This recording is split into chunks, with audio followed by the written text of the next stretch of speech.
20 ಬಾಗಿಲುಗಳಾಗಿವೆ ಅವರು ಅಂತ ಹೇಳಿದ್ದಾರೆ. ಚುನಾವಣಾ ಫಲಿತಾಂಶ ಬರಲಿ, ಕಾಂಗ್ರೆಸ್ ಪಕ್ಷದಲ್ಲಿ ಎಷ್ಟು ಬಾಗಿಲಿದೆ, ಬಿಜೆಪಿ ಎಷ್ಟು ಬಾಗಿಲಿದೆ ಅಂತ ಹೇಳಿ ಗೊತ್ತಾಗ್ತದೆ ಅವ್ರಿಗೆ. ಪೂರ್ಣ ವಿಶ್ವಾಸ ಇದೆ. ಮತದಾರರು ಎರಡೂ ಕ್ಷೇತ್ರಗಳಲ್ಲಿ ಬದಲಾವಣೆಯನ್ನು ಬಯಸ್ತಾ ಇದ್ದಾರೆ. ಇಲ್ಲೂ ಕೂಡ ನಮ್ಮ ಅಭ್ಯರ್ಥಿಗಳಾಗಿರುವಂತಹ ಹಿರಿಯರಾಗಿರ್ತಕ್ಕಂಥ ವೀರಣ್ಣ ಚರಂತಿಮಠರವರು ದೊಡ್ಡ ಅಂತರದಲ್ಲಿ ಗೆಲ್ತಾರೆ.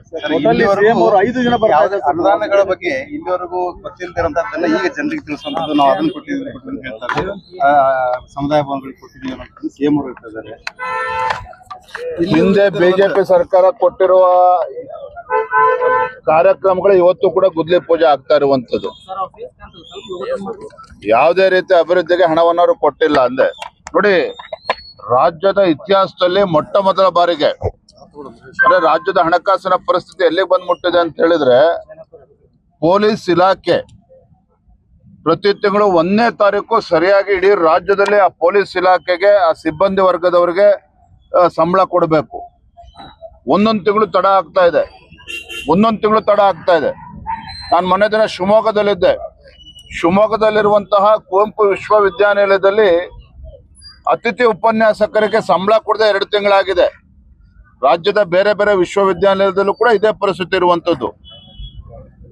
ಇವತ್ತು 17 ಬಜೆಟ್ ಅನ್ನ ಮಂಡನೆ ಮಾಡಿದ್ದೇನೆ ಅಂತ ಹೇಳ್ತಾರೆ ಮುಖ್ಯಮಂತ್ರಿಗಳು. ಆದ್ರೆ ರಾಜ್ಯದ ಹಣಕಾಸಿನ ಪರಿಸ್ಥಿತಿ ಎಲ್ಲಿಗೆ ಬಂದ್ ಮುಟ್ಟಿದೆ ಅಂತ ಹೇಳಿದ್ರೆ, ನಾವು ಹಲವಾರು ಬಾರಿ ನಾವು ಒತ್ತಾಯವನ್ನು ಕೂಡ ಮಾಡಿದೆ, ಶ್ವೇತಪತ್ರನ ಹೊರಡಿಸಿ ರಾಜ್ಯದ ಹಣಕಾಸಿನ ಪರಿಸ್ಥಿತಿಯ ಬಗ್ಗೆ ಅಂತೇಳಿ.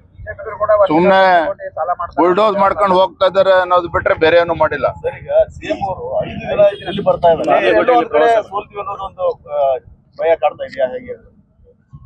ಮುಖ್ಯಮಂತ್ರಿಗಳು 5 ದಿನ ಬಂದು ಇಲ್ಲೇ ಬಾಗಲಕೋಟೆನಲ್ಲಿ ವಾಸ್ತವ್ಯ ಹೂಡ್ತಾರೆ ಅಂತ ಹೇಳಿದ್ರೆ, ಅವ್ರಿಗೆ ಎಲ್ಲೋ ಒಂದ್ ಕಡೆ ಮುನ್ಸೂಚನೆ ಈಗಾಗಲೇ ಇಂಟೆಲಿಜೆನ್ಸ್ ರಿಪೋರ್ಟ್ ಕೂಡ ಸಿಕ್ಕಿದೆ.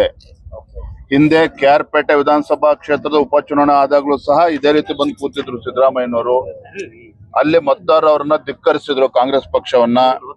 ಶಿರಾ ಕ್ಷೇತ್ರದ ಉಪಚುನಾವಣೆ ಸಂದರ್ಭದಲ್ಲೂ ಕೂಡ ಇದೇ ಸಿದ್ದರಾಮಯ್ಯನವರು ಅವತ್ತು ವಿರೋಧ ಪಕ್ಷದ ನಾಯಕರು ಅಲ್ಲಿ ಶಿರಾದಲ್ಲಿ ಬಂದು ಕೂತಿದ್ರು. ಅಲ್ಲೂ ಕೂಡ ಅಹಿಂದ ಮತಗಳಿದ್ರು ಕೂಡ ಅವ್ರಿಗೆ ಆಶೀರ್ವಾದ ಮಾಡಲಿಲ್ಲ.